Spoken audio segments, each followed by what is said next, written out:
Hello and welcome to Professor Pincushion. I'm Tova. Today I'm going to show you how to sew an exposed elastic waistband. Instead of creating an elastic casing, you can skip the casing altogether and just have elastic stitched to the top of your favorite skirts or shorts. This is an ideal way to use really wide elastic that's at least 2 inches or more and can add some extra style. With the sewing machine, it really doesn't get any easier, and I'll show you how. Let's go ahead and get started.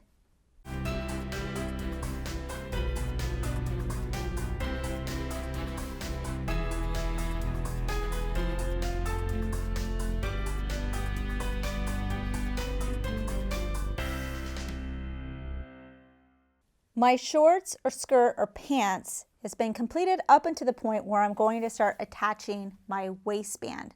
So you can see this is the top of the waistline of my shorts that I'm going to be attaching this. Measure your waistline minus 1 inch, and that is the length that you're going to cut out your elastic waistband. Take the 2 ends of the elastic and bring them together.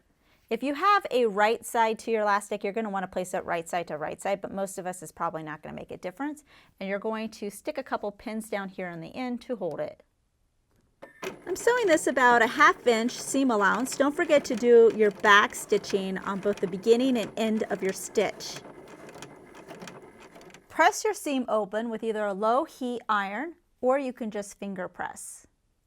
You're then going to use straight pins to divide your waistband into 4 equal parts. So I start one here at my seam and I divide it in half, and then I put a pin at that halfway point. Then I bring both my pins together and then I put a pin on each end. I'm then going to do the same thing with the waistline of my garment that I'm putting my waistband on. So I'm putting pins to divide the whole waistline into 4 sections. With pants, it's going to be a little bit easier because I can do the center front, the center back seam, and then the 2 side seams. Now I'm going to start pinning my waistband to the top of my shorts here, and you'll notice that this is obviously smaller than this area here. I'm just pinning the areas where I have the pins. So for instance, if this is my center back, I'm going to put this with my seam in the center back as well, just so I kind of have the seam for my waistband at the back of my garment and not in the front. So I'm going to match up this area, and I have this right side out, but I have this waistband wrong side out. And I'm actually placing them so they're wrong side together. You'll notice that my waistband or my elastic is actually going past the top edge of my fabric about 1/8 of an inch to 1/4 of an inch more. So this is definitely not lining up with the raw edge. It makes it handy later for when we're turning our waistband out to the right side of the garment. So I'm pinning here, then I'm going to go to my next pin. So it's going to be this one, which is going to match up with my side seam. And I'm going to just pin this section. Again, whatever amount you have your elastic going past the raw edge, you're going to do the same that you did over here. So I'm just going to be pinning this 4 areas. And you'll notice here that I have extra fabric more than I have elastic. So when we're sewing it, we're actually going to be stretching the elastic in order to fit the area we're trying to match. I'm going to sew the elastic and my fabric together, but again we have a problem since we have extra fabric here than we have elastic. So I'm holding one pin, and with my other hand I'm holding the other pin, and I'm going to stretch both ways.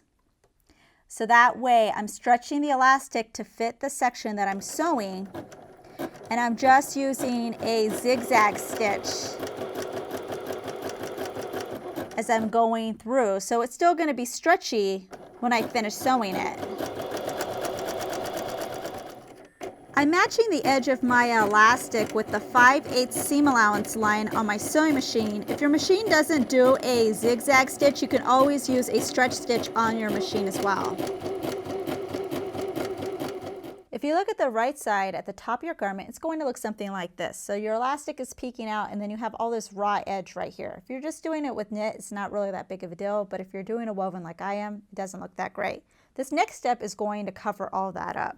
Most of my elastic is on the inside of the garment. I'm going to take the bottom edge and I'm going to flip it out So now it's mostly on the right side of the garment, and all this raw edge is now covered by the bottom of the elastic. Take it to your machine, and you're going to do the same method where you're stretching as you're sewing it into place, but this time you're doing your zigzag stitch towards the bottom of the elastic.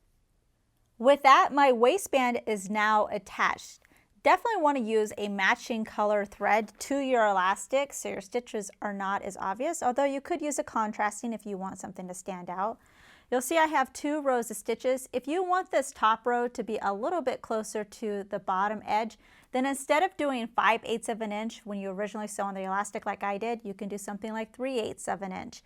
There's different ways to put on elastic waistband like this. The reason why I like this particular technique is if we were to look on the inside, you're going to see a folded edge of fabric instead of a raw edge, so it just looks a little bit nicer on the inside and the outside.